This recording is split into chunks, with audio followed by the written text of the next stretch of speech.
Knowing you started it. All right, I started it. When are we starting the timers? On Trey's mark. All right. Once Trey starts talking, we can just start it. Is Trey gonna say Mark? No. No, Mark. he'll just, One, he'll two, just three, go. Mark. He'll just go. I bet. Nah, we doing this. All right. 1, 2, 3.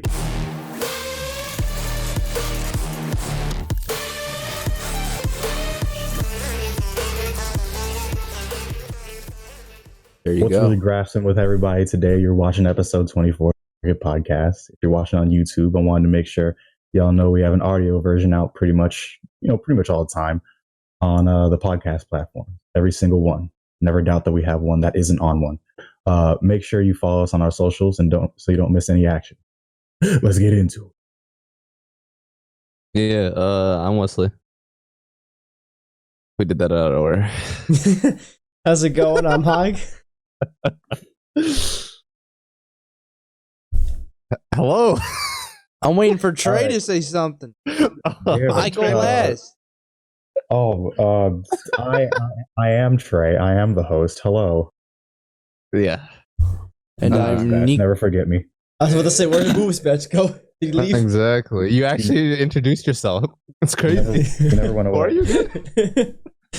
And I'm Nico. Oh my god. Hey guys, Oh my God. we're from home again this week, as planned. And For the beautiful future. And as we're still getting used to things, and Trey's still getting used to being the new co-host of the show, things are a little bit rough, but He's not good at it. here. Wow. Wow. Wait, you gave him this job. I would just like to know this nigga's here for nothing. This dude is here for nothing.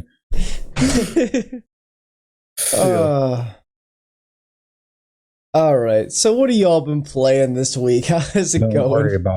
worry about what I've been playing. But I want to worry about what you're playing. Well, fine. Now that I feel special, I've been playing more Pokemon Mystery Dungeon, some more TFT, and Warzone with friends. It's nice. That was nice. It would have been. Okay. Well, I'm playing lots and lots and lots of Animal Crossing. I don't have an hour count yet because Nintendo's stupid and won't show me how many hours I put in until I put the game down for like 2 days. But Wait, what? I don't know how it works. Because you can go to your profile and then see how many hours you put into whatever game, right? Uh-huh.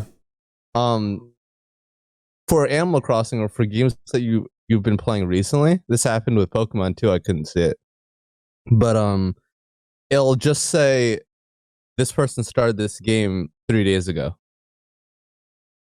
and it'll say that forever. But then, like other games, like Smash, it'll be like, "Oh, you put in 110 hours, or whatever." So I don't have an hour count. Doesn't matter.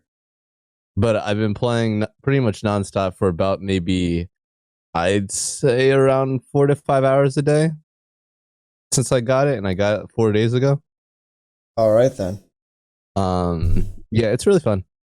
I just like having stuff to do and having wanting stuff constantly and working towards it.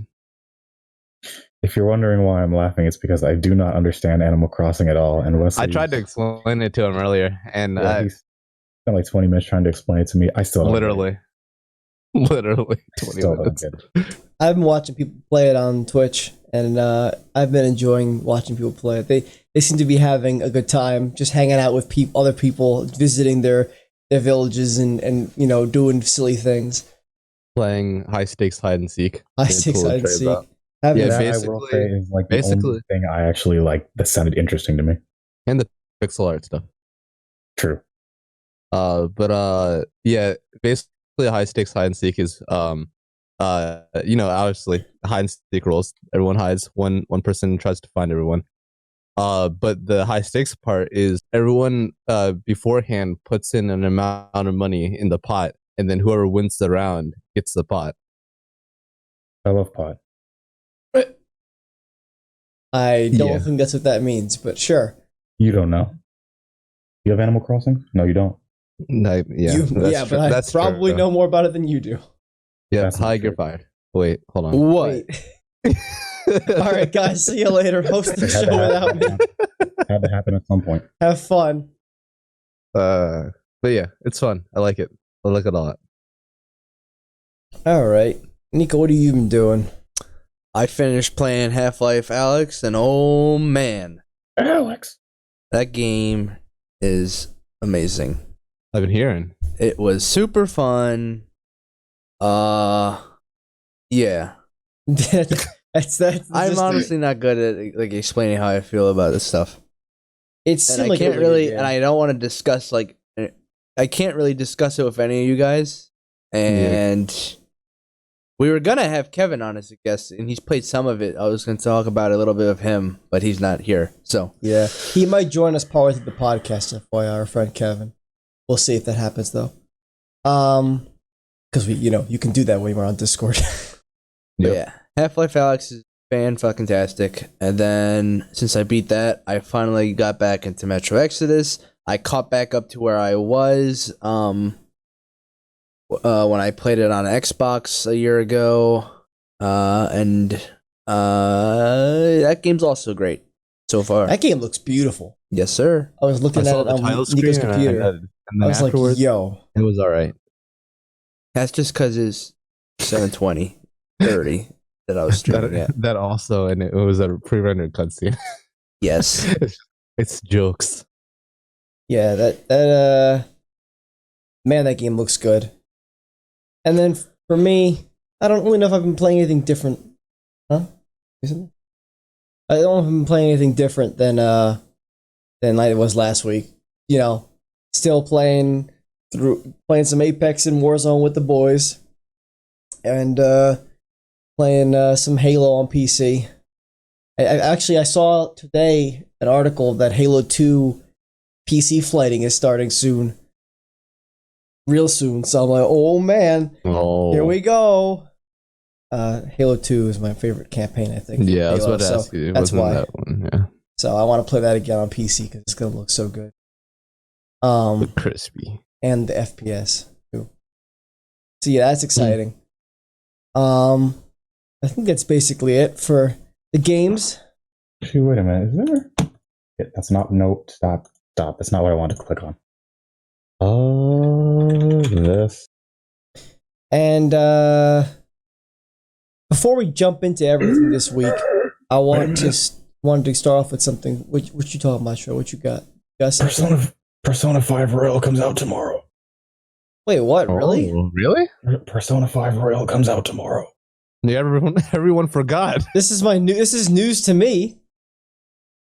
Huh? I knew it came out. I knew it came out in late March, and it got pushed back a little bit because I think it was originally supposed to be the 23rd, but no, it's the 31st. Oh man! Well, that happened. That's late. guess I'm not playing that for a while. Because I wanted to play that game. What are you playing, man? Let me see. Oh well, I'm playing through Doom. I forgot to mention that too. I'm still moving my way through that. I haven't made progress on it. It's just slow progress. Been dooming it up, Yeah, blowing up demons, taking trips to hell and back. Just how it be. Oh, you go back and forth, or you just? No, I'm joking. But in the first game, you actually do go to hell and come back. In the second game, I don't know what's going on right now. You're kind of on. Where are you? You're on a different planet. I hate this right now. What's wrong? I'm sorry. I'm sorry to interrupt you, Hyde, but so like I said, Persona 5 Royal comes out tomorrow. Mm-hmm. Yes. The end of this week, Resident Evil 3 remake comes out. Yep. Yes. And next Friday, Final Fantasy 7 remake comes out.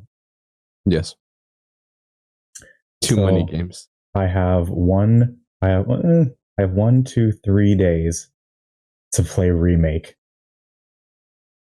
I have a week to play oh my goodness. You have to make decisions, my guy. You have to cut something out here. Wait, sorry. I have 3 days to play Royal, which that's never gonna happen. 3 days? 3-4 days to play? Yeah. No, it's not happening. I have a week to play Resident Evil 3 remake, which is very possible. And then Final Fantasy 7 remake. I mean, Come on, man. Why does life hate me? I'm definitely gonna get Final Fantasy VII Remake. I don't know about well, I honestly I probably won't get Resident Evil. But I definitely want to see someone play it or something. Or And wait, maybe you get it. when does the multiplayer come out for? Isn't there a demo supposed to be happening for it? Yeah, we're going to talk about that later in the podcast. But the Resident Evil Resistance comes out alongside the game. It's a part of the game. Okay, Wesley. Hmm. So, depending on how,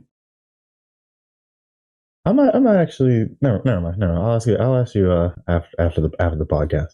All right. I'm strongly considering like not buying any new games for like quite a few months. I think and that's just a good focusing decision. on some stuff. But it does kind of suck though, because there's Final Fantasy VII Remake that I really do want to play, and then The Last of Us Part 2 is going to come out, and I'd like to be part of the conversation with that one. But Well, I yeah. was about to say you chose a hell of a time to make that decision. so it's like, well, I mean, honestly, there's never really a good time to make the decision. Yeah, but well, we'll see what happens. We got to jump into the news first. But before we do that, I do want to actually go over something that we kind of missed last week.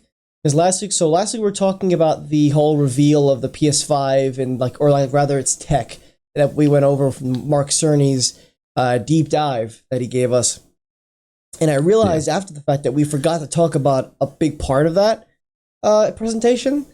Mm-hmm. We forgot to talk about the solid state drive and how that's going to work on the console. So I kind of wanted to just go through that real quickly and cover that. So before we jump into this week's news, let me pull this up.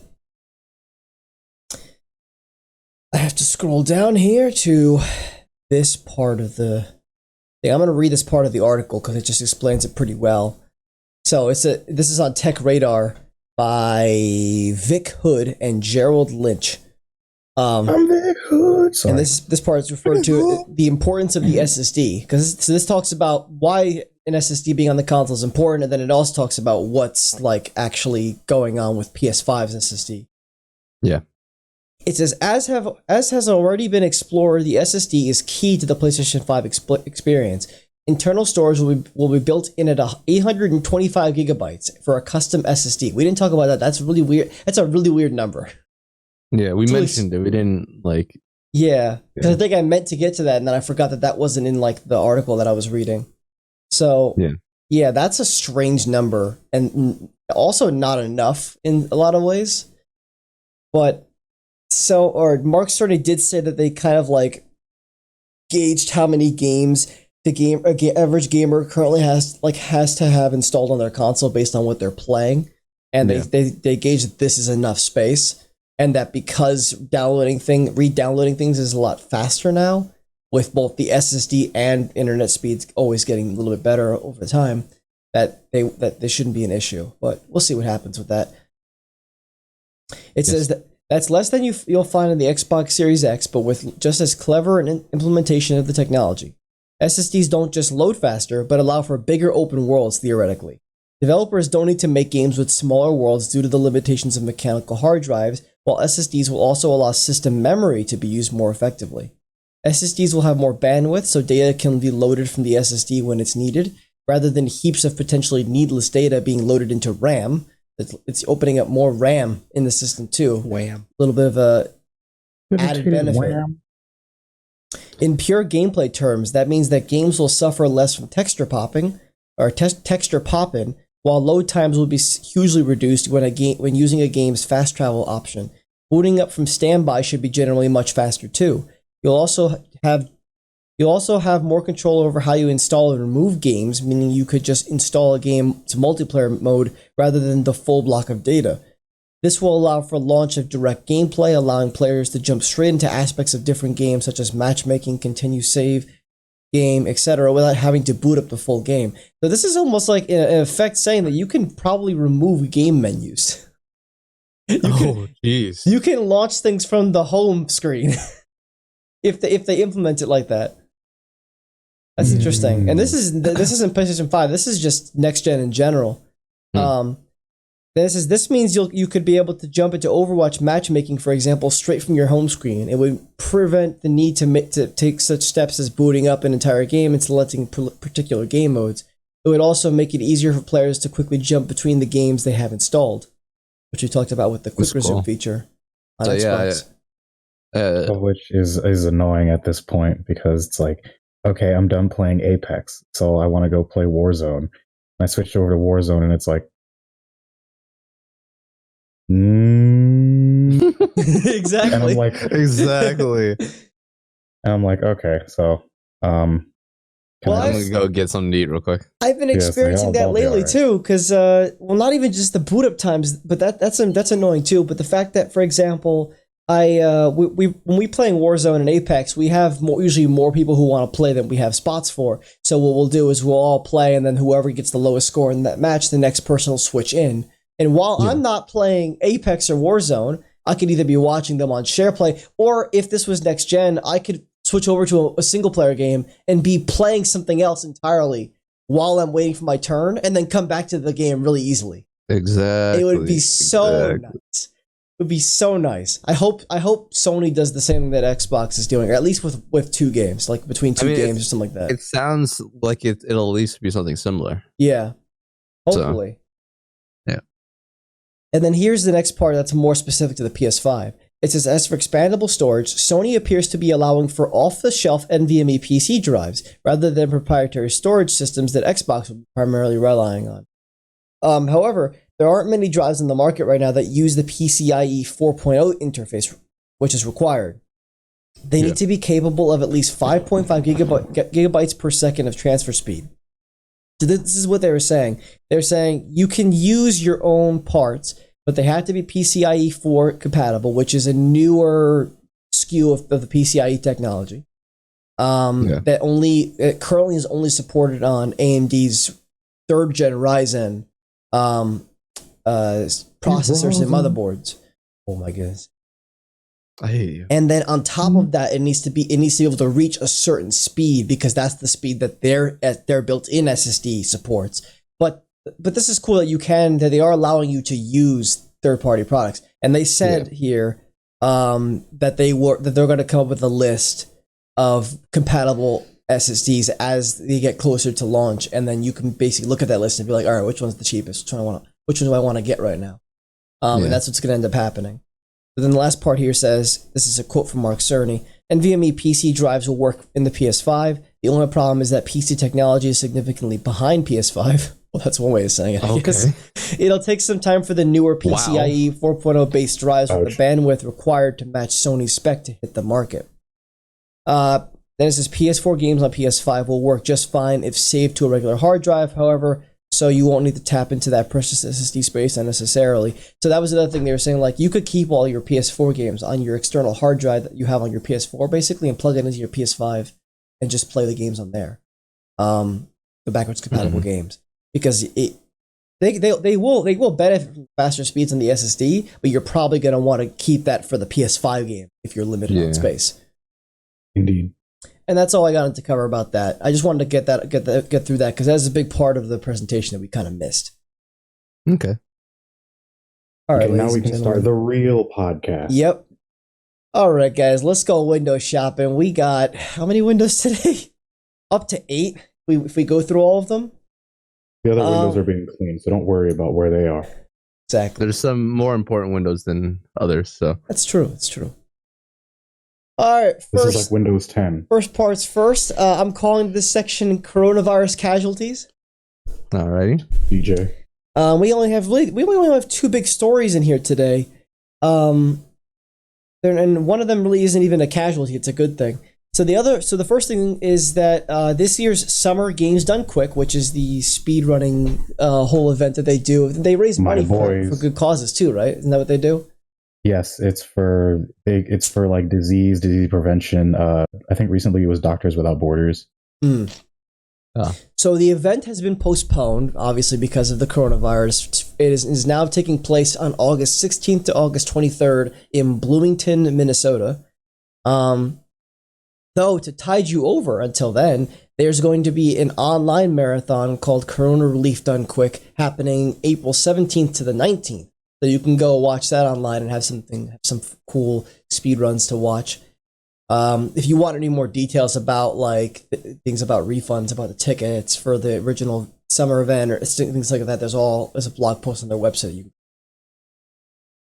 All right. That's basically the gist of that, though. And then the other thing is that as of right now, Sony and Microsoft have both separately stated that the world health crisis of the coronavirus has not led to the delaying of their next generation consoles just yet.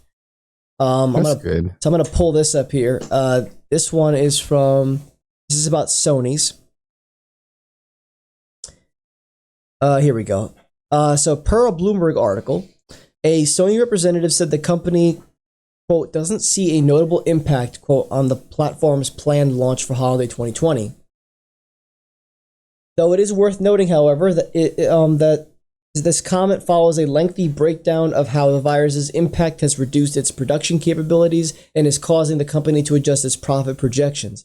The report indicates that the company's Chinese factories are coming back online, but face supply shortages, while its Malaysian and United Kingdom facilities are currently closed for business.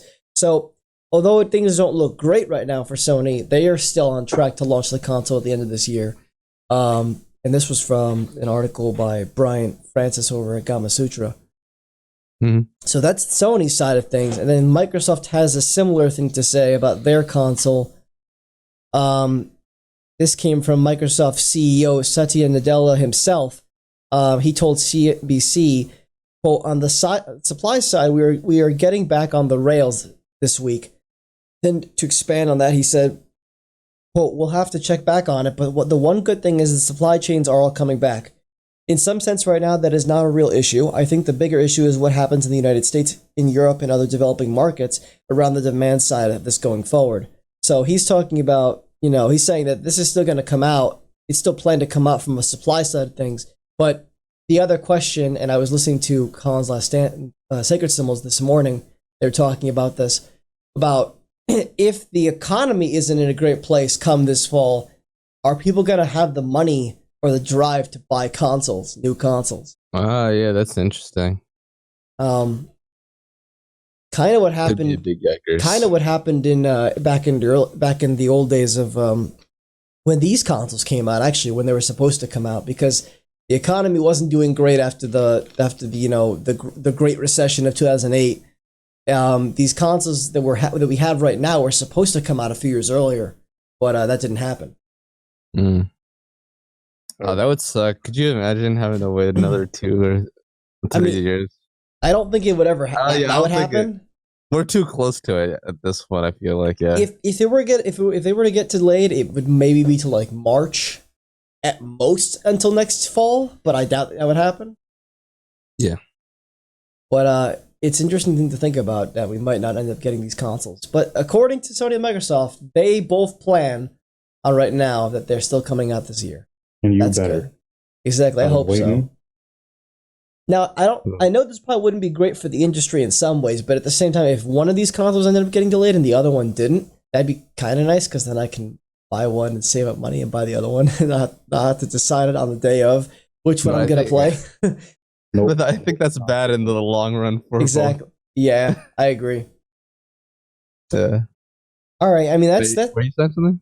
Sorry, I heard Trey saying something. I said, "Nah, that's your fault." Nope. Oh. Yeah. All right. And then, that's basically it for coronavirus stories in the window shopping section of our podcast. There's some other things mixed throughout that we'll talk about later on, but that's the gist of it. Sorry. Yeah. So we good.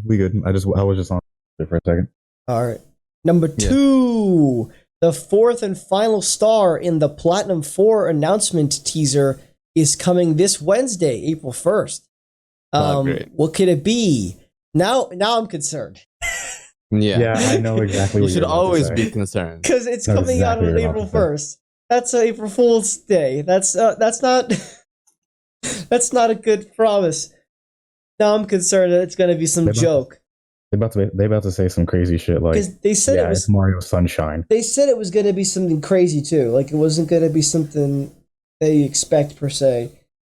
And Kamiya said it's supposed to be a doozy. So now I think it's just going to be something silly. Yeah, these niggas are gonna. I It's don't gonna know. be Half-Life 3. It's gonna be crazy, and not in a good way. Any idea what it could be though? Because so we know basically that it's probably not going to be Bayonetta 3 news. Yeah. And now No. we know it's probably not going to be anything near related because we have something new to talk about that later on. It's not that I Mm. don't know, man. at It's this gonna point be- I'm it's like- confused. Yeah, because like we were saying, yeah, it's like it was. We were thinking either Bayonetta 3 or Nier, but like Nier is probably not it because of what we're about to talk about in a little bit. And They about to say 2B is gonna be in Smash. yeah, Oh my god, that'd be crazy. I Look mean, at them saying it. we got the next Smash character announcement though, so why would we? Spoiler Look, alert. there are like 5 or 6 characters that are gonna be in this pass. They got spots. you think it's gonna be something new, like a It new could IP? be, but that I feel we like it kind of has already to. got that though with the Project Gigi thing. So it's like Yeah. it could be another one, but I we'll see. I guess. That'd be funny if they were just like it's like an April Fool's joke. We're bringing back Scalebound. Never mind. Oh, Yo. man. If they said it was like legitimately scale bound, like it's not a joke, people would absolutely nut their pants. That's something that would be really cool. Except it's exclusive to the Nintendo Switch. Gee. That'd be sick. Whatever, dog. Whatever, dog. Now that game would not run on the Nintendo Switch very well. Not at all. No, Oh, God. that's what they've been working on this entire time. Yeah. Sick. I think it'd be really cool if it was Scalebound, but I'm not putting my money on that at all. Yeah, I would not yeah, put yeah. money down on that. So yeah. All right. Next we have some. I'm sorry. Huh? Hold on, real quick. I didn't know they did Star Fox Zero. Yeah. I did Yo, not. if they said it's good, well, nah, they probably wouldn't do it. Because I looked up and I'm looking through some of their games and IPs and stuff, and there's like Metal Gear Rising, Revengeance, and I'm like, that maybe because I know people like that. I can Star see it Fox doing it. Zero. If we're just speaking along the lines of IPs that are already a thing, they're bringing something back. Yeah. But My yeah. expectations are tempered now that I know it's April 1st. Yeah, that's good. So I'm immediately more skeptical. I don't know. All right. Yeah. Could you imagine if they were just like, all right, here's the announcement. We're gonna give you the real announcement 2 months from now. It's an I'd be announcement upset. for the announcement. I'd be pissed off. That'd be terrible. But all right. All right, window number 3, guys. We got some sad news today, and it's not coronavirus related sad news. It's a different sad news. Mhm. Gearbox Software co-founder Landon Montgomery has passed away at the age of 46. So Yeah, Sorry, my man. F in the chat. yeah, F's in the chat. F in So- the comments. I want to read this article by Sean Prescott over at PC Gamer, which kind of goes through, a statement from Gearbox, and then also information about what he did in his time in the gaming industry, and particularly with Gearbox. So let's go through this real quickly. Let's give him an ode. All right. Landon Montgomery, co-founder of Gearbox Software, has died. The news was confirmed on Wednesday by the official Gearbox Software Twitter account. Quote, "We are heartbroken after learning today of the passing of one of our co-founders, Landon Montgomery. In our earliest years, Landon played a big role in helping set our path. We will always be thankful remember him for being a part of our lives. During this trying time, our thoughts, support, and affection are with those who were closest to him."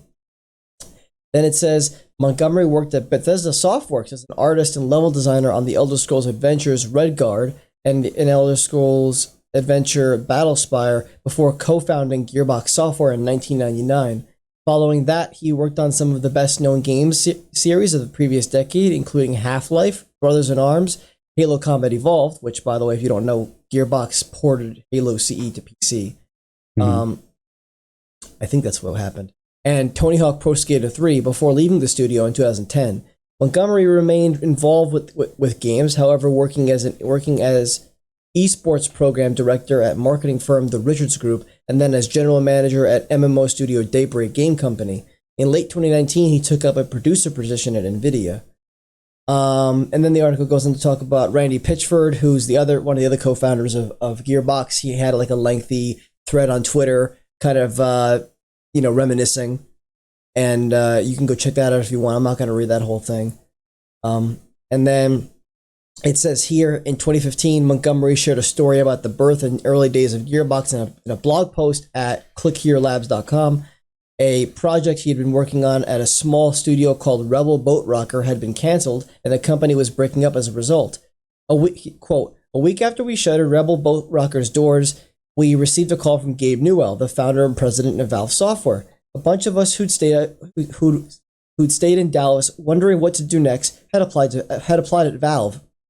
So it wasn't a complete surprise for them to be calling, but Gabe calling? That was a little peculiar, he wrote. And after some short and sweet questions, Newell cut to the chase, asking if they'd be interested in doing a Half-Life expansion. Needless to say, Randy Pitchford, Brian Martell, Stefan Bale, Rob Hieronymus, and I decided to stick around, and Gearbox Software was born on Valentine's Day 1999. And that is it. That is it. That boy's been around, man. Like, around the gaming sphere. That's cool. He really did his work. That's a man right there. Yeah. So rest in peace to Landon Montgomery. You may rest now to that big gaming console in the sky. Yeah. What he said. What he said. Isn't that what's there? Sure. Yeah, don't lie to me. Yeah. And whatever you want cause to of be death there. was not provided, so we don't. Sad nonetheless, of course. Alrighty. Oh, okay. Oh, Nani. I'm gonna say there was a little bit of breaking news in there that I just saw on our Discord over here. Closed beta for Riot's first-person shooter Valorant starts April 7th. So that's the thing. And most of the mark your calendars. And most of the people who are going to get it are like streamers and pro players. That's in a week. Yeah, it's a closed beta, so yeah, that's gonna be 8 days. Okay, yeah, we that's the thing. So just if you're interested in that, there you go. Some breaking news. All right, number 4. Wesley had a thing to talk about. Yeah, I had a little discussion piece I wanted to pick you guys' brains about. So, conversation. All right, well, I guess never mind. No, I did not consent. Don't pick my brain. Exactly. My brain. But anyway, a conversation that's been going around online is the conversation of video games compared to the time we're having right now with this whole coronavirus thing. Because like Animal Crossing, the biggest example of this is one of the reasons why it's doing so extremely well right now is the fact that people are quarantined, locked in their houses, and it's just this is a very laid back, happy game to take your mind off of things. And I've seen some people on the internet prefer that or play games geared towards that vibe, just to get their minds off of what's going on. But then there's other people on the flip side of that want to play like Half-Life Alyx and apocalyptic stuff because it's so close to home right now. And I wanted to get you guys' opinion on where you guys fall on that. Do you not care whatever game you play, or is it shifting your what you feel like playing? So for me, because obviously we've been gamers our whole life, it's more like with this quarantine, it's like, okay, I'm just doing more of the same. Nothing has really changed for me. It's just, hey, I can't go outside with my friends to like go over their houses. So in terms of like what games has it like shifted what games that I want to play? Not really. Okay. It's just, but I understand both sides. Although I am interested in the people like, oh, it's close to home, and it's like you're playing Doom. Well, yeah, It's not Doom. it's more like I've heard Half-Life Alex. People have there's a people like a handful of people online saying they don't want to buy that game right now or stuff like that, just because it's too close to like what's going on now with like widespread infection and all that. And then also people were worried about Resident Evil because that's more like it too, like widespread infection and apocalypse and all I of would that. I would to those people I would say calm down. Yeah. Understand what the coronavirus is. You definitely take it seriously, but there is no way that I don't know. I can't speak for Half-Life Alex because I've never played it. Maybe Nico can. But in terms of Resident Evil, this is nowhere remotely close. Yeah. I think it's more about the stress of the situation than the actual situation being close. Yeah, like obviously we're not in a zombie apocalypse, but like Yeah. it's just like this. Yeah, it's just the similarities of the situation right now about the apocalyptic nature of everything. Kind of. I mean, you know, things aren't great right now. Diseases spreading and the economy's collapsing, but Yeah. so things are not great at the moment. Yeah. For me personally, it hasn't changed how I want to play games. Really, yeah. For me, I'm just still well, the funny thing is, my life hasn't really changed drastically because I was sitting at home doing homework all day, pretty much, anyways. Yeah. And now it's just like I can go outside less often, and I just have to keep doing that more. So I actually don't even have any more time to play games than I did before this started. In some ways, I have less time. So in reality, I'm just trying to find wherever time to play either just games with my friends or just play through a story game that I want to play through, like just with Doom. Also, what you were talking about with like the close to home kind of stuff, it's reminding me of the fact that some people are just sitting around watching like Contagion and all these viral movies, pandemic movies right now. Yeah. My dad had one on the other day, and I was just like, I don't want to watch this right now. Yeah, this is exactly what I'm talking about. I was like, honestly, I don't want to watch this. This movie already makes me uncomfortable. I don't want to see it while this is happening. For me specifically, it's more so watching content instead of games. Like right now, obviously, I'm playing Animal Crossing, and that's not really because of the whole situation. It's more because that's just a game that was in front of me, and I'm having lots of fun with it. But with the watching stuff right now, I don't.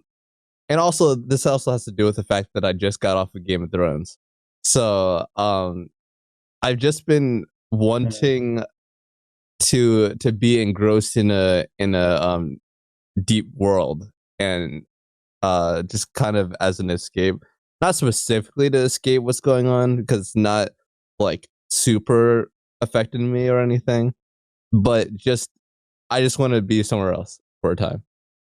Is what I'm saying. And like I think Animal Crossing is a good way for that too. It's a different life I'm living right now in Animal Crossing.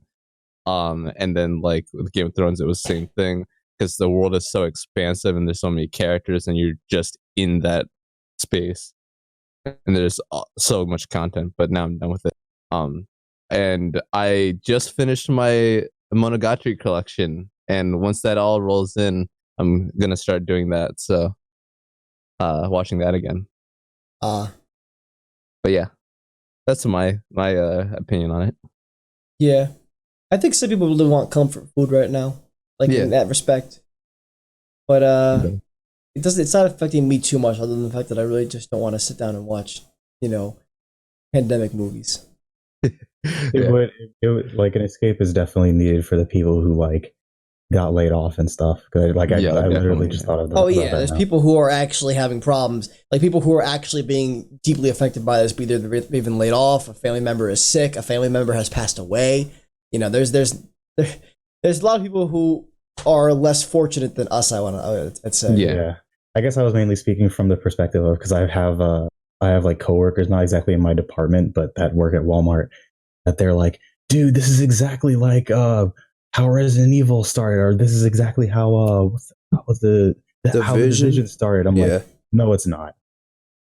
It really, you go back and play those games. It really is not. You guys just want to sound like you have a point and you don't.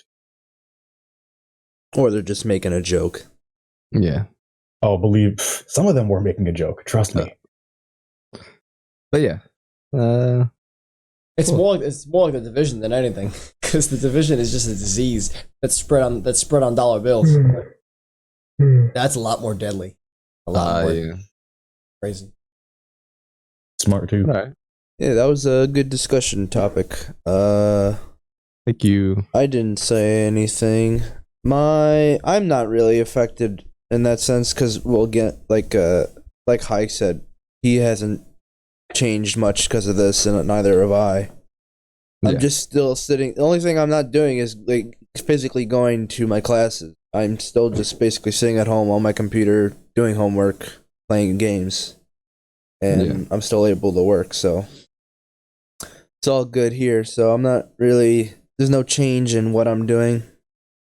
I didn't have a problem playing Half-Life Alyx because it has in way similar elements to what's happening. Yeah. Oh, something that I'll add is that I am an essential worker, so it is easy for me to say stuff what? like "calm down." Yeah. What were you saying? You cut out on the word that actually mattered in that sentence. Wow. You're I just said, like, yeah, I'm and then kept going. I said that I'd like to add that I am an essential worker because Yeah. grocery store. So it is. Yeah. So am I. So it is easier for me to say stuff like "calm down," or it's not as serious as some people are making it out to be. Yeah. But all right. We can definitely move on. Good. Nice. All right, guys. Window number 5 today. This looks like a big section, but trust me, it isn't going to take long to go through. Nintendo released a surprise mini direct last Thursday that detailed several release dates, expansions, and other information.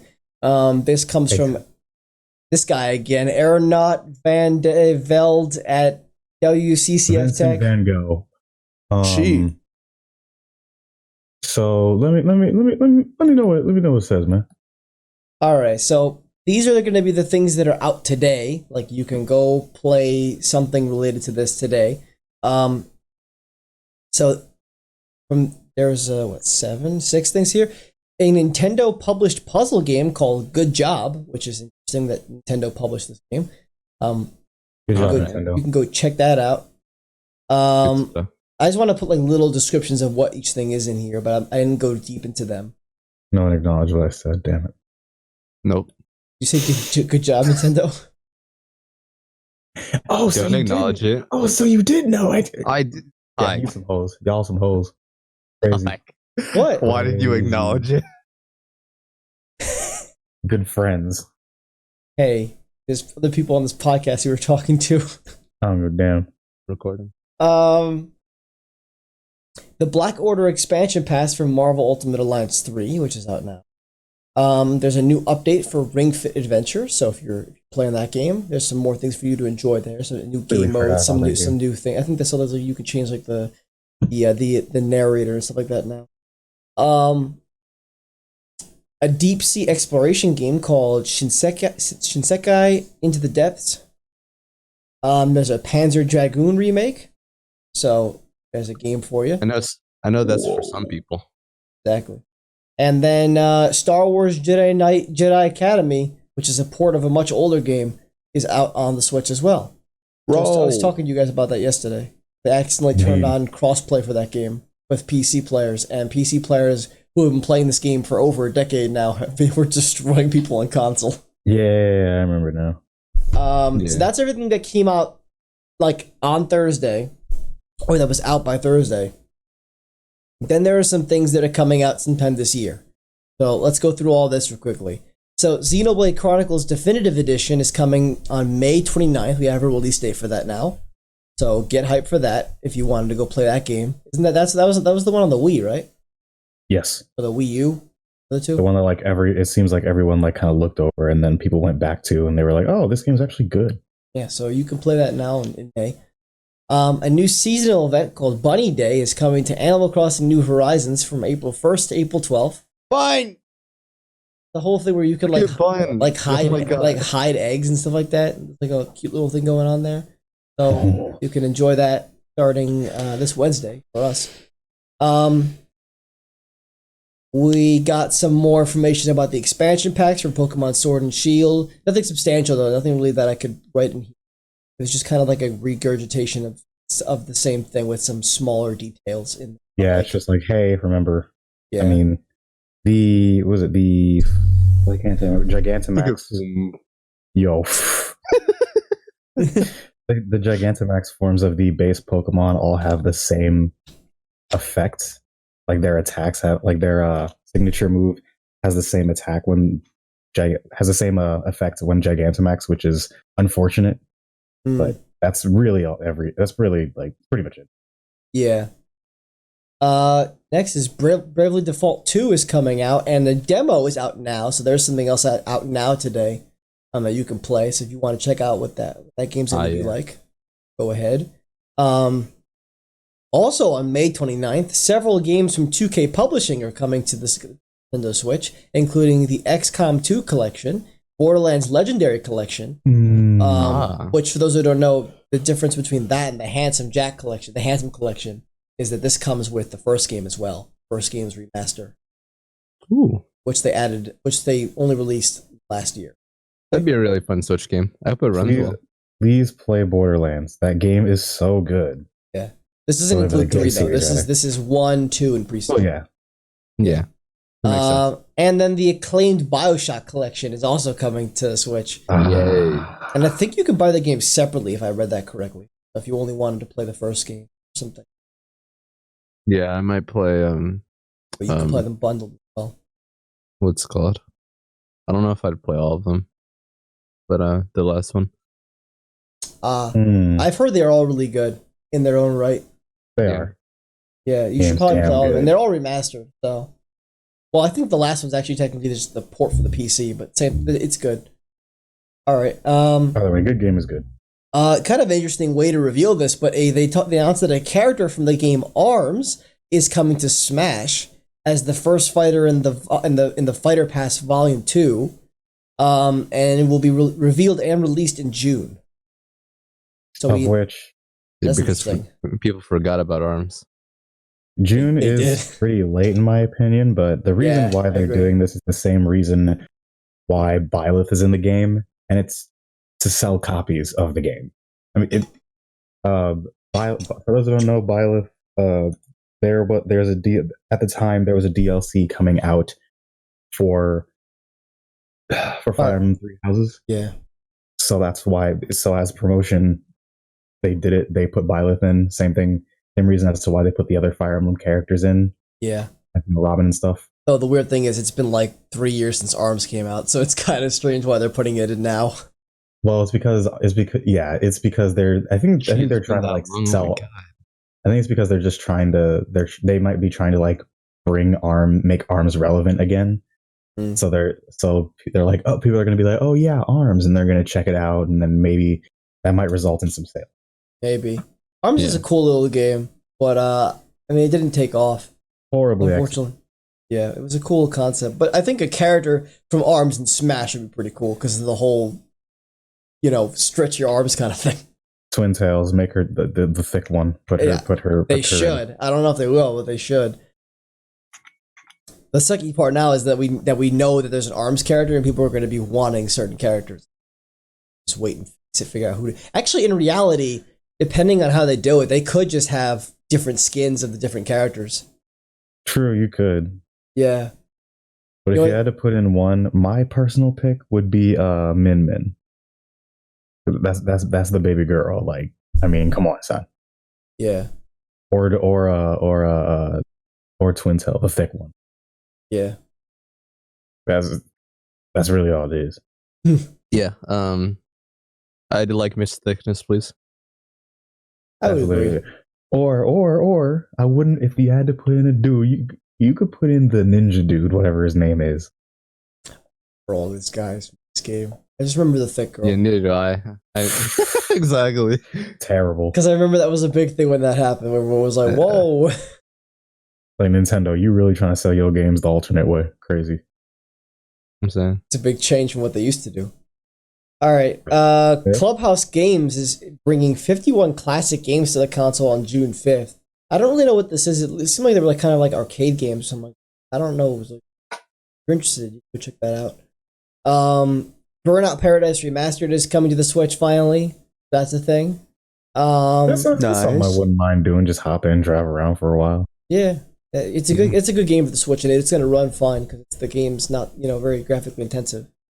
Fuser, a DJ rhythm game from Harmonix, the guys behind Rock Band, is coming to Switch this fall. That's interesting. Ooh. I'm slightly intrigued considering we don't get many rhythm games anymore, and especially one from Harmonix that makes Rock Band. That's kind of Band's or Harmonix has made some pretty good. What would you say? Peripheral less games. They made Rock Band Unplugged for the PSP, and they made Rock Band Blitz as well, which I never played the full game, but I had the demo for that game and I enjoyed it. So I'm interested, and DJ Hero is also a thing that people want to come back. So maybe this will give a little bit of the same vibe. It is coming to other consoles. I checked for this game, so look forward to that, I guess. King's Bounty 2, a sequel to the 1990 original Western RPG King's Bounty, is coming later this year. So I'm sure someone's excited about that. 30 years. Jesus Christ, 1990, 30 years. That's weird. Ninjala, a ninja party game, is coming to Switch this May. A little bit of interesting thing. Catherine Full Body, the 2019 remaster of Catherine, which came out probably around 10 years ago, is coming to Switch on June 7th. That's a thing. Enjoy that. I do want to play that game at some point. It's not a very big game. It's by the same guys that made Persona, by Atlas. Yeah, sure. I mean, you could just look at it and tell it has the same general style, I guess. And then lastly, Star Wars Episode 1 Racer is being ported to the Switch. Also another older Star Wars game that's coming to the Switch. Pod racing. That's cool, though. This is pod race. Little tidbit. Is pod race. It's cool that they're still letting them publish these Star Wars games, even though, stuff is, being kind of thrown to the wayside ever since Disney took over LucasArts. Yeah. Lucasfilm. Or LucasArts is dead. They took over Lucasfilm. They're taking over Lucasfilm. So that's it for the Switch Direct, the Nintendo Direct. I guess it was a Switch Direct. There was no 3DS games in there, right? Switch Nintendo Direct. And then, but this morning we got some pretty substantial rumors that went around that are also Nintendo related.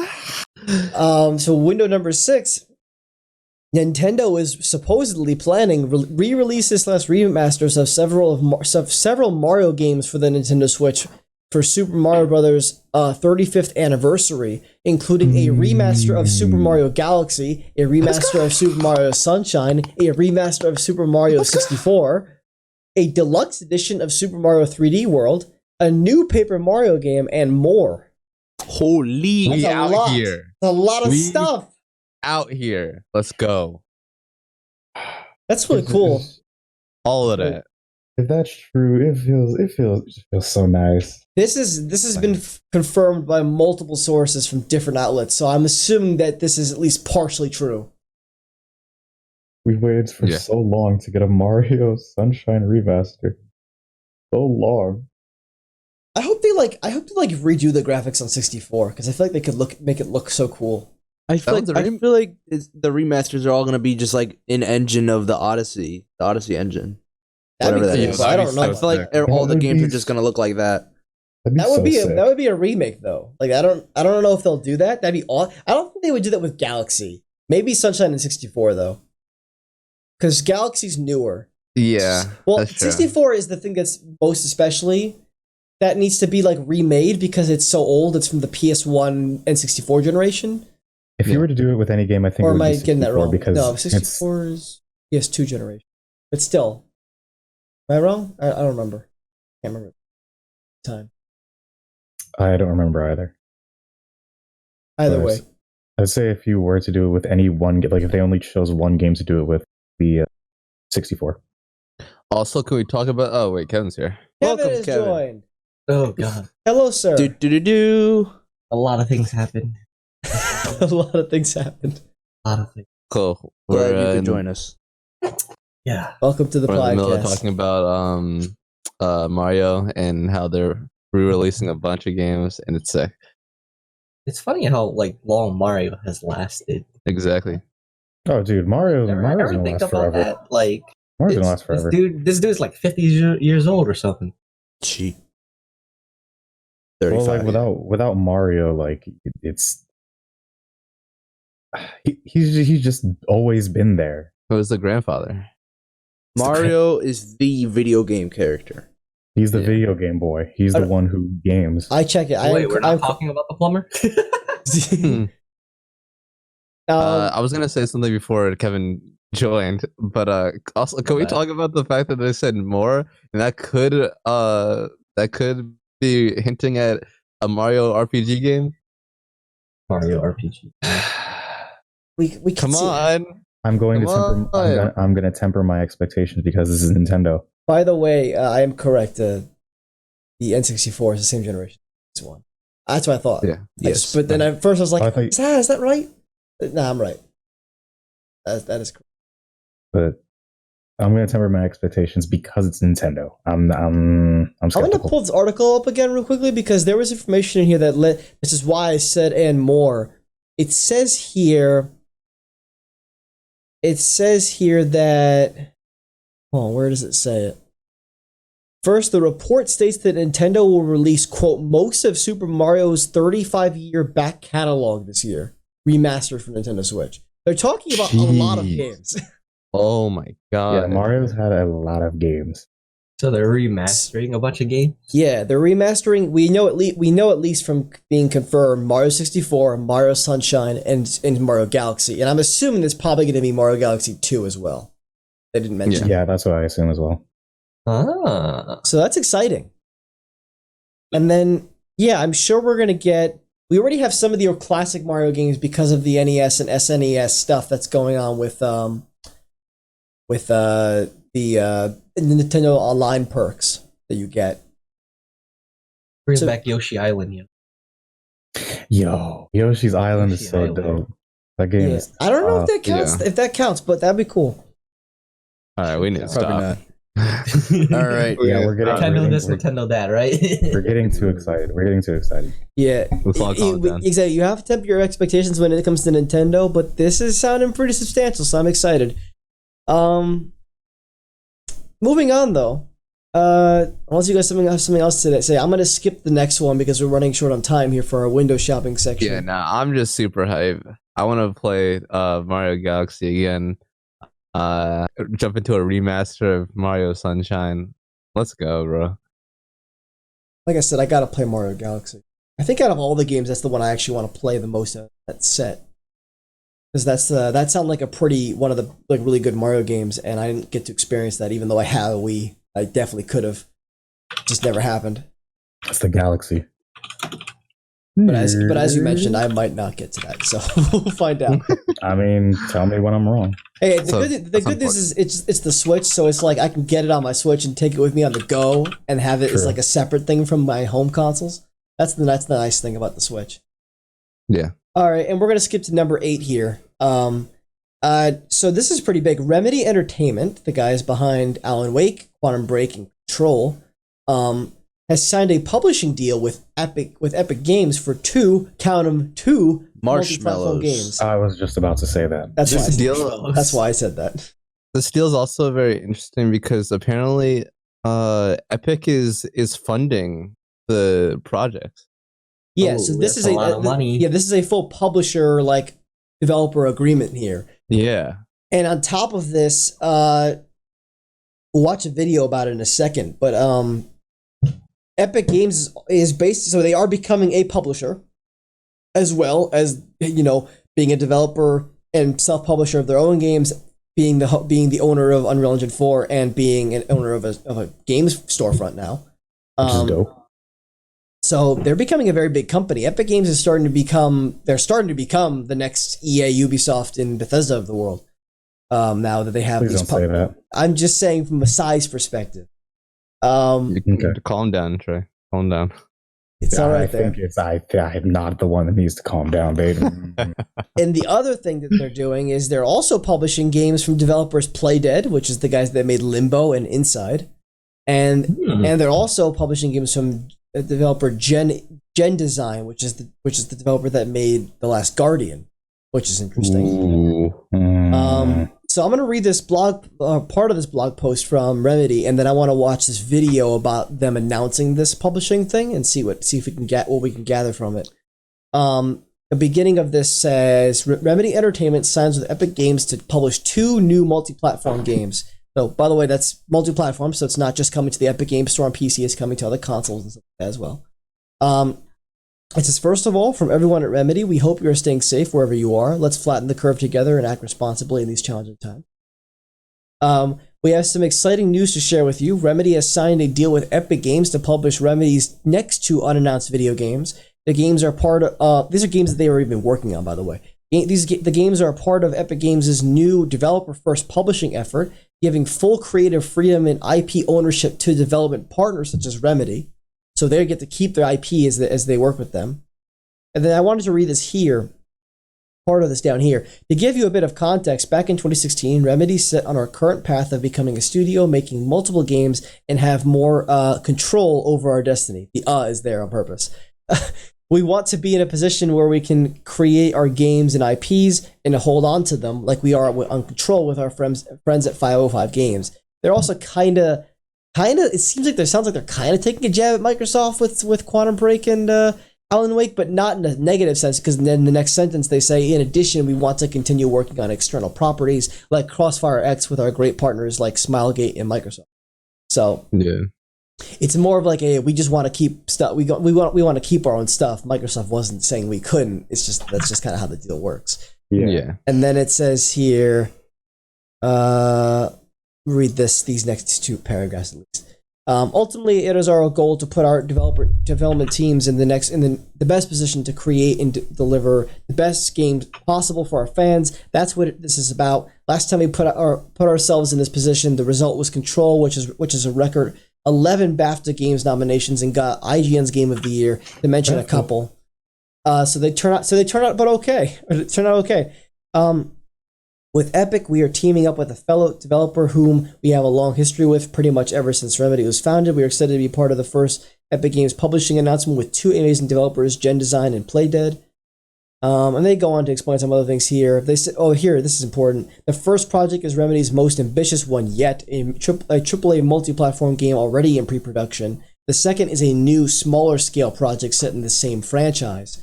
Both games are being developed on Remedy's proprietary state-of-the-art Northlight game engine and tools. They aren't even using Unreal, which makes this even better. So Epic's really giving their creative freedom to these guys. They're not even making them use their own their engine with this stuff. That's cool. Good to see. Yeah. All right. Cool. That sounds like it's pretty much it. So there's a little video here that we can watch. Why don't we open up the watch together and get this going? Alrighty. And then we're gonna then right after this we're gonna jump into the trailer section of our show.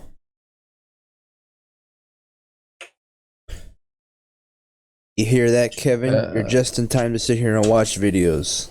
Exactly. That's the only part I joined for. There you go. All right. Why does it say there are 6 people in here? One of them is my old account before I set up one. Yeah. Oh, all right. Alrighty. We're waiting on you, Kevin. Do you have a link, sir? I'm just gonna click this link. There you go. There you go. All right. Nico, count us up. Let's check this out. 1, 2, 3. Check it out. Is this an ad? We all start somewhere. On a couch. At a friend's house. My uncle right there. That's At Kevin. a desk. Yo, Maybe it was a rich story. calm down. An impossible puzzle. A fierce battle. Okay.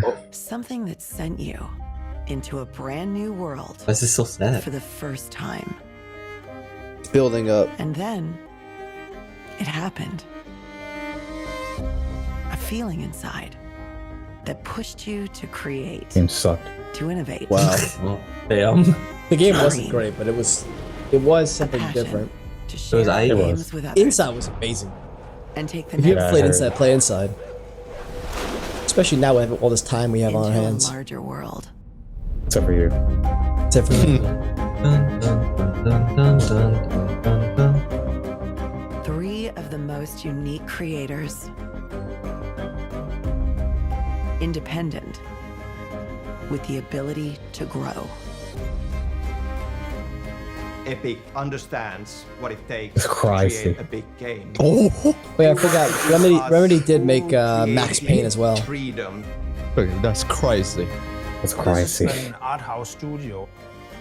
We can maintain the integrity of the organization. Like GameCube? own the games. Yeah, man. The console. Oh yeah, they also made せ Shadow っ of the かく Colossus. 退社してそのフリー独立系のスタジオを立ち上げたってところで、より多くのそのプレイヤーにというかお客さんにゲームを届けたいって気持ちがあって、 3 pioneering studios, creating Oh. the next generation of games. With the power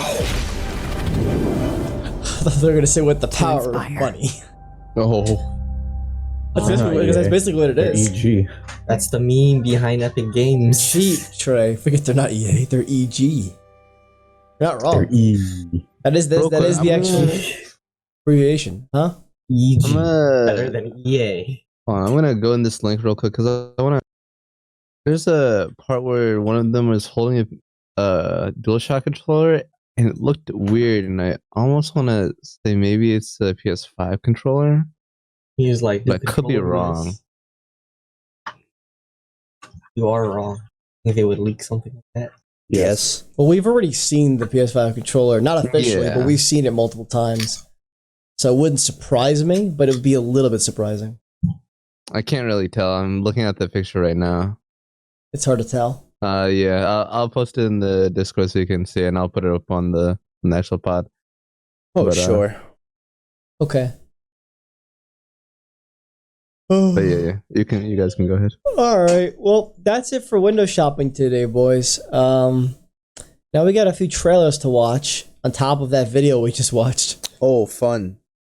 More videos. Yay. So we have a game trailer, another game trailer, another game trailer. Fantastic. Well, actually, there 2 of them are just teasers. Oh, that controller looks fucked up. I gotta go pick up my paycheck. Jesus Christ. If I Yeah, it have looks one. weird, right? Maybe it's just the angle. I don't know. I think it's just Oh the my angle. God. I think it's just the angle. Because I can't really see if there's a light bar or not. But you don't see any light reflecting off On of his finger. There. So maybe, but then Does it- yeah. At the same time, though, we can't see anything that we would even that would even leak it to us. It's like whatever. Yeah. So okay, yeah. Even if this doesn't have any implications on anything, so yeah. Mhm. Okay. So the first thing we were going to watch today is. I don't know. There's a team at Avalanche Studios is teasing a new game, and then after we watch this teaser, I'll talk about a little bit more about who's making this and stuff like that, and it's kind of some stuff from Avalanche Studios as well. All right, so let me grab this link, copy hyperlink, paste in, watch together. Boop. Oh, Whoa. Freaking nope. all right. Nico, count us up. You got it, boys. 1, 2, 3. Cave. Snow. Gunfire. Rocks. So, Call of Duty. wait. Call it. Call Is it. it playing the video for you guys? Yes. Yes. Yes. It is not for me. It's continuing the old video. Oh. Oh, that's unfortunate. Lol? Oh my god. Guess you're Don't gonna have to worry, watch the there podcast. wasn't much. Don't worry about it. It's just a teaser. It was a spooky, snowy cave, and then there was a little bit of shooting. Nah, that was just a cave. There was nothing. It's just Here, a cave. I'll send it individually to Trey so you can just watch it real quick because it's literally like 20 seconds. It's just Yeah. a normal cave, Trey. Don't worry. You don't need to watch. So All while right, don't watch it. while they're doing that, so this is the team that recently released the game Generation Zero, which well, that game's booty, so it doesn't bode well for this game. Oh, right. From that perspective. But Avalanche Studios is a big studio. And I actually wanted to explain that real quickly. Avalanche Studios, which is known for games such as Just Cause and Rage 2. They actually consist of 3 development teams, and they recently rebranded to call the entire group of studios Avalanche Studios Group. And this team in question, their name is Systemic Reaction, and the other two teams are now called Avalanche Studios, just plain, and Expansive Worlds. Group. Forget group. Forget saying group after every part. Yeah, so this is now their team is now called Systemic Reaction, and it's kind of a cool name. But going based on the last game that they made, doesn't bode very well, quite frankly. I've heard some opinions on that game, and I've heard that it's absolutely terrible, which is unfortunate. Oh, dag. Considering that, Just Cause and Rage 2 are fine games, so I don't know what's up with that. Well, hopefully this one's good. Yeah, it has like a 45 to 50% on Metacritic. Yikes.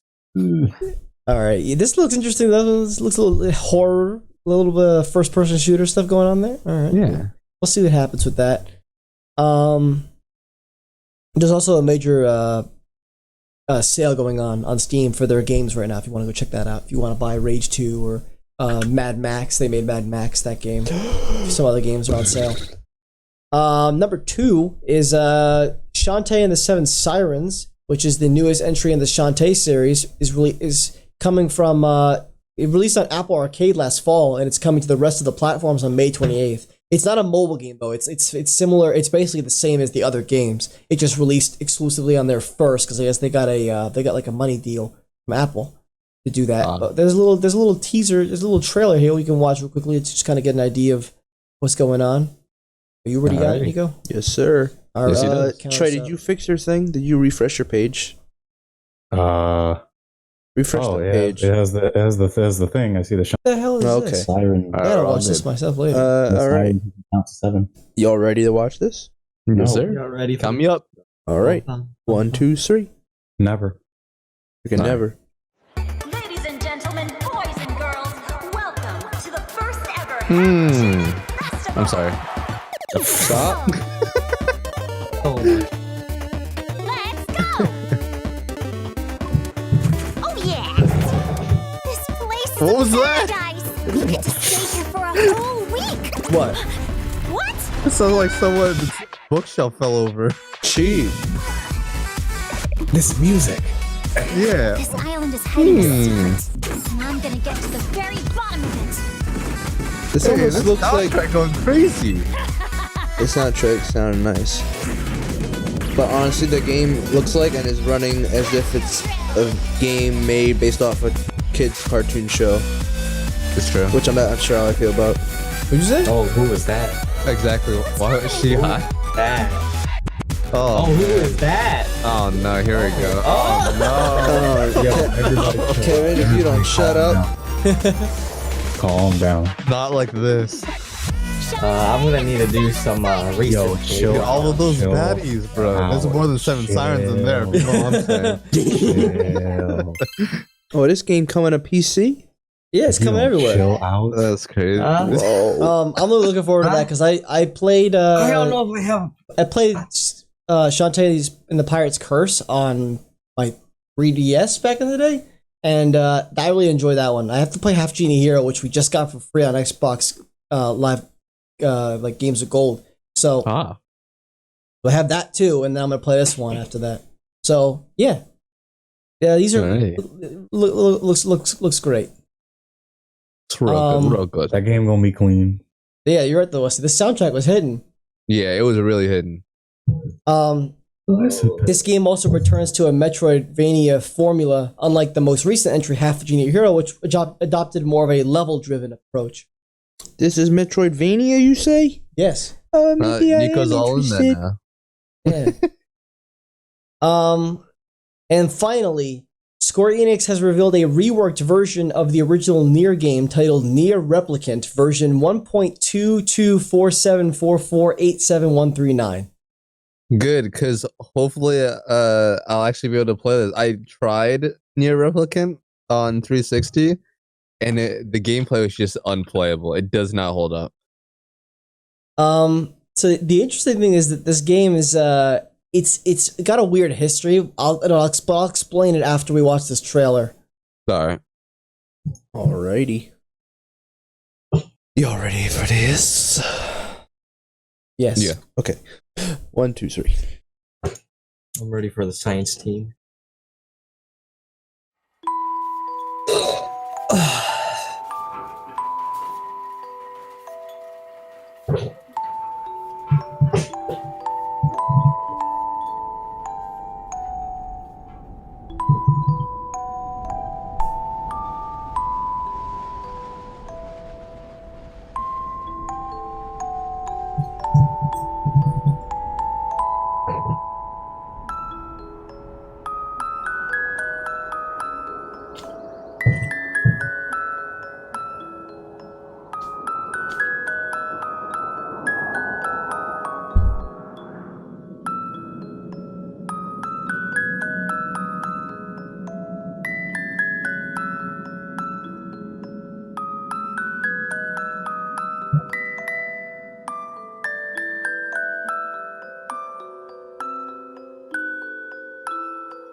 All those numbers. Yo. By the way, for whatever it's worth, that number is, if you square that number, you get 1.5, or as the article I was reading puts it, 3/2. Okay. If that means something. Yeah. Third game. That's not what that means. So The 1.5 game. the interesting thing here, I'm going to go through this article real quickly. So this is coming from for Nier's 10th anniversary, by the way. That's what this like whole thing is about.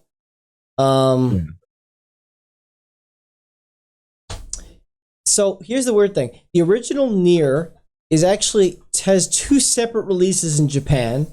Back in 2010, Nier Replicant came out for PS3, and Nier Gestalt came out on Xbox 360. The differences between the two versions is the lead character's design and the protagonist's relationship with Yona. So the lead character is a boy who is trying to help his sister in the one that came out on PS3. The one that came to Xbox 360, the lead character is a father trying to help his daughter. Yeah, It's a very strange, weird thing it's different. It also takes place in a different year, for whatever reason. It's so weird. Nier Gestalt was the version that launched in North America and Europe, but it was renamed to simply Nier. So this remaster Yeah, that's what I played. is technically the first time that Nier Replicant will be released in Western regions. Square Enix developer Toy Logic is in charge of this, but Platinum does seem to be involved, even though they're not making this game. Platinum designer Takahisa Tara is said to be one of the developers working on it. Toy Logic has credits on The Evil Within and Super Smash Bros. Brawl, but its most recent game is 2016 hack-and-slash action titled Happy Dungeons. This game is coming to all platforms, by the way. All platforms is in PC, PS4, and Xbox One at the current moment. No word on the Switch yet. And it doesn't seem like it's going to be a remaster. Square Enix producer Yusuke Saito calls it a quote version up, not necessarily a remaster or a remake. There will be a lot added from the original version, possibly including a new ending. I don't know what that means. Yeah. I don't know if they're changing this game a lot. Like, there's just now a bunch of different versions of this one game. I'm excited. Well, this is the definitive version now. This is what they're saying. Is like, this is These New are Replicant. version. We're bringing it to all platforms now. This is what the one that's canon. This is the one that matters. I don't know what it's gonna be. Like, is it gonna look good and run better now, or is it just gonna like be just an up-res and that's it? And then they're gonna add all this content or something? It's a bit confusing about what exactly they're doing to the game, but I'm still excited to hear that there's another Nier game coming. The art looks cool. Of course, because it's Nier, they're all about being like secretive and like weird with their messages. Yeah. So obviously the wording here is on purpose, but why are they not telling us what they're doing to the game? It's like, can I just know whether or not like the game's gonna be a remaster or not? Bro, considering what the last game was, I trust them wholeheartedly. I mean, that's not a freaking whole heart. I said wholeheartedly. I know you cut out. Oops. What you call it? This isn't developed like I said. This isn't being developed by Platinum Games, but it is obviously probably still going to have Yoko Taro involved for sure, and it's gonna have some people from Platinum helping out with it. That's my boy. So we'll see how that goes. I'm excited. I've been kind of feeling like playing Nier recently, so I might actually jump into it. Yeah, and continue working my way through it. I ain't gonna say nothing.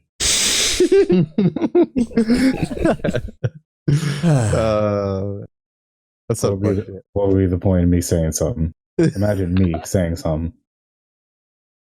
All right, we got a few things we're going to talk about here real quickly in the entertainment and tech news section, but we're running short on time, so we're going to kind of get through it quickly. The Bleach anime is returning next year after being quote unquote completed back in 2012. It'll be covering the final arc of the manga that was written after the fact, titled the 1,000-Year Blood arc. Sick. So get excited for that if you're a Bleach fan. In the meantime, you can watch an animated movie of its spin-off manga, Burn the Witch, which releases sometime this fall, and serialization of the manga one shot starts this summer. So if you want to actually like get it on like physical or digital, that way you can do that. But it is free to read online right now if you want to read the whole thing. Yeah. So I was gonna watch. I was gonna read it. I haven't gotten around to it, but I'm definitely gonna do this. Yeah. So you had the movie come out later this year for that though. It's hard to believe. There's a little teaser too for it if you want to go check that out. Yeah, it's hard to believe. You can check out the teaser or search out Burn the Witch, but it's apparently obviously in the same universe as Bleach, but it doesn't look like it at all. Like, I don't know what is going on. Yeah, it's different. Well, it's like a little different art style and stuff like that going on there. Not even that, just like they have like these little like toy gun weapons and like I don't know. Yeah, I don't know. If you look on the Bleach wiki says that I was reading this yesterday. It says exactly where it takes place, like what specific time and which chapter from the Bleach manga it actually occurs in. Okay. Yeah, it's interesting. All right, moving on. Yeah, so that's that. Get excited. If you like Bleach, get some for you. Netflix has seemingly confirmed a season 4 for its popular Castlevania series through a couple of tweets that they posted, so that's something to be excited for as well. There's no information about when it's coming or how many episodes it'll be, but it's a confirmation that it exists now. Which is good because I just finished it yesterday, season 3, and the ending of season 3 is I wouldn't say it's bad. It's just like you get that moment of, oh, that was it. Oh, that's unfortunate. So yeah, glad there was a quick confirmation of a season. The article I was reading talked about the fact that we actually learned about season 3 back in 2018. Has it really been that long? Oh yeah. Like, cause like season 1 came out, and then it was like a year and a half or something before season 2 came out. So it's been like 3 years since the show started. I mean, something like that. Yeah, that doesn't seem right at all. It doesn't feel right at all. Whatever. Moving on. Forget whatever. I want to mention one more thing. The Computex Tech Conference that's held in Taipei, Taiwan every year has been postponed. This is particularly bigger for in the gaming community, it's bigger for PC gamers and the kind of cool new tech that gets revealed there, usually from a lot of manufacturers. So it's kind of a shame that it's been postponed, but it is still happening this year at least. And let me just grab the date for that real quick before we move on. That is happening now. It was scheduled for June 6th or June 2nd through 6th. It will now be happening in September. So it's not going to be in the summer anymore. It's pushed into early fall. But that's all right. We'll be all right. Could be worse. We'll survive. Yeah. Oh, there's a date. It says September 28th to 30th. So, yeah. But There you go. at least it's still happening. We still get the cool tech stuff happening this year. Yeah. Though what gets showed off there will probably be different now because people have things to release at certain times. So we'll see what ends up happening with that. Just wanted to mention that though. Yeah, that's basically it.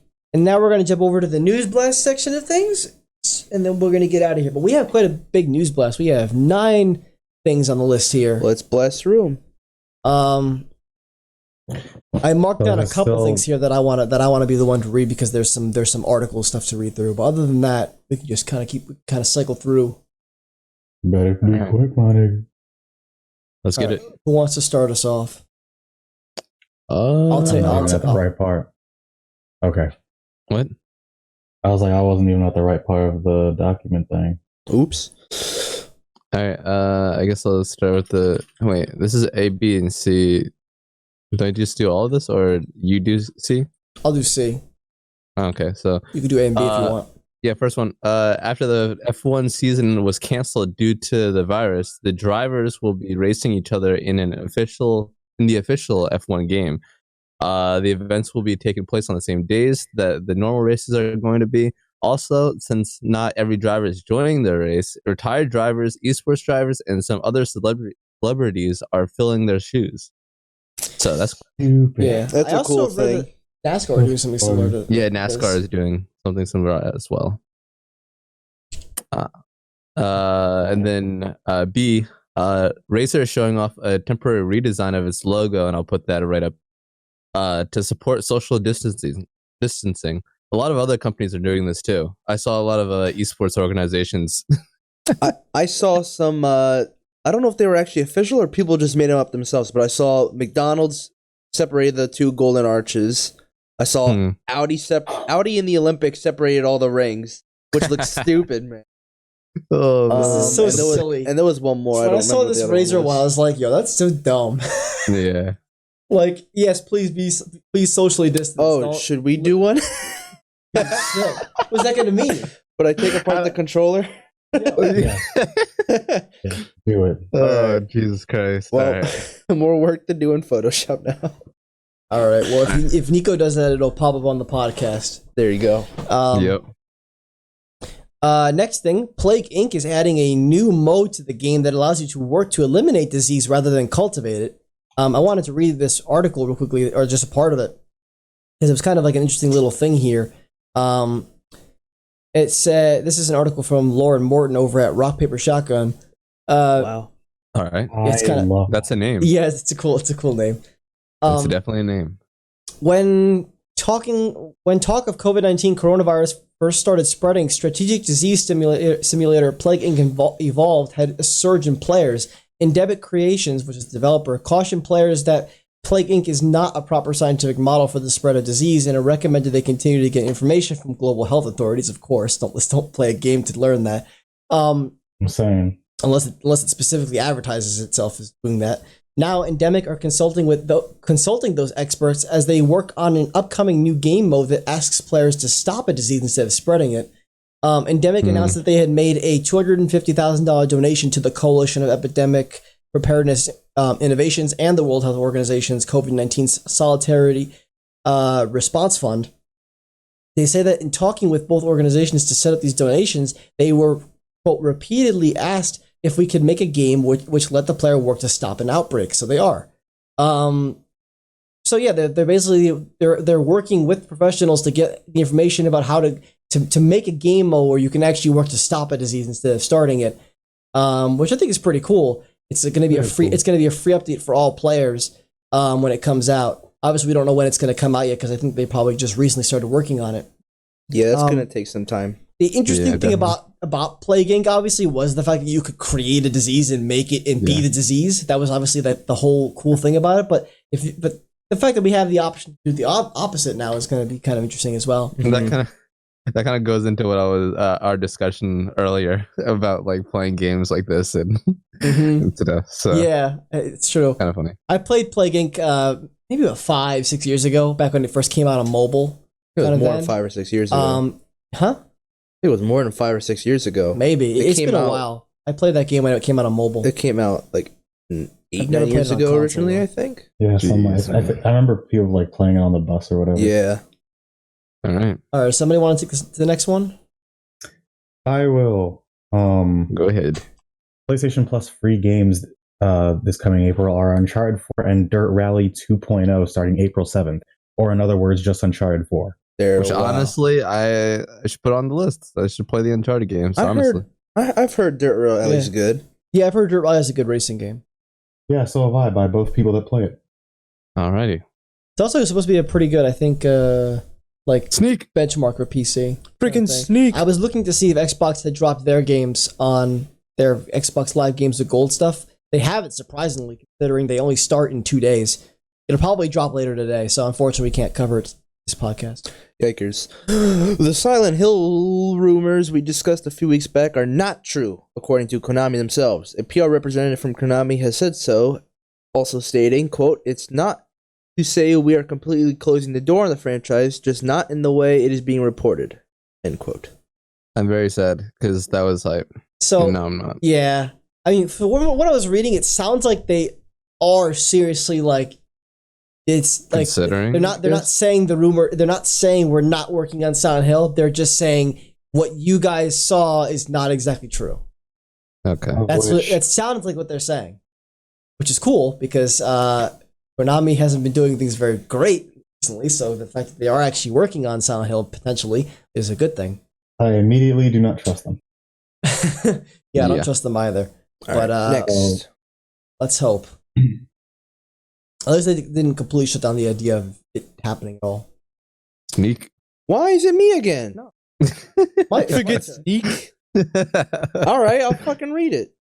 All right. The Nintendo Switch has now outsold the Nintendo Wii in Japan. That number being now 12.8 million units. A recent surge of 390,000 units in 1 week was caused by the recent release of Animal Crossing New Horizons. Yep. Speaking of which, Animal Crossing New Horizons is the fastest selling Switch game in Japan at 1.888 million units sold in 3 days. I chose Sneak to read this because numbers. Numbers. So yeah, 390,000 units in 1 week. That's in Japan. That's not even worldwide. That's in Japan, and Crazy. that's equals the Wii sold 12.7 million units in Japan. So that's they're now 0.1 over, and 1.88 million units sold in 3 days with the Animal Crossing New Horizons. That's worldwide. Thank you. Man. Oh no, that's Japan. That's in Japan too. There you go. For which I can't say that I'm 100% surprised, considering that Animal Crossing has and always has. You cut It's out. like crack. No, I just stopped talking. Oh, really? Yeah, it's like been crack to the Japanese audience. Mm-hmm. It's essentially like how everyone and their grandmother Call of Duty or Halo in the US. That's their version of it. Already. So I can't say that I'm surprised. Though the Switch definitely deserves to sell more than the Wii U because that thing. Next up on the list, we got God of War 2017's God of War, I should say. I guess I don't get to read anything, do I? No, you're after me because I read. Be quiet. Wesley's reading. I've read one thing so far. Keep Wesley's going. reading. Okay, well, For fuck's sake. God of War official webpage on PlayStation.com no longer has the only PlayStation label, signaling possible launch on PC sometime soon. Only Plenty on of PlayStation. other. Oh, sorry. I thought I said that. You said only PlayStation.